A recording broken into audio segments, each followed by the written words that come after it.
के सदस्यों, सभा में उपस्थित सभी गणमान्य व्यक्ति, मैं रोशनी गुप्ता आप लोगों के समक्ष देश में मोराशय निर्माण के उपलक्ष्य में अपने कुछ विचार आप लोगों के साथ साझा करना चाहूंगी। आजादी, आजादी का असली मतलब वही समझ सकता है जिसने कभी गुलामी की हो। हम सौभाग्यशाली हैं कि हमने स्वतंत्र भारत में जन्म लिया। यूं तो आजादी की लौ 1857 में ही चल चुकी थी, जो वर्षाल बनकर 1947 में हमारे देश को आजाद कराई। प्राचीन, मध्यकालीन और वर्तमान भारत के उदाहरणों से मैं स्पष्ट करना चाहूंगी कि जब हम फिरंगियों के फेरे में फंस गए थे तो रंगते बसंती चोला की एक आवाज पर टोले के टोले उमड़ाते थे और वंदे मातरम के नारों से खून में आने वाला 5-5 डिग्री का तूफान अंग्रेजी शासकों जोड़ों में तूफान ला देता था। लोग मर जाते थे, मिट जाते थे, फांसी चढ़ जाते थे, वो भी अपनी देशभक्ति साबित कर रहे होते थे,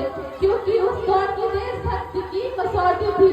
उसके बाद 62, 65 और 71 के युद्धों में अपना सुहाग गवा देने वाली औरत जब घर के हालात ये हो जाया करते थे कि प्यार भी भरपूर गया, मांग का सिंदूर गया, प्यार भी भरपूर गया, मांग का सिंदूर गया, नन्हे नौनिहालों की लंगोटियां चली गई, छोटी छोटी बेटियों की चोटियां चली गई, बाप की कमाई गई, भाई की पढ़ाई गई, बाप की कमाई गई, भाई की पढ़ाई गई। ऐसा एक विस्फोट हुआ, पता ही चला नहीं, पूरे जिस्म की ही कई बूटियां चले गई, पूरे जिस्म की ही कई बूटियां चले गई।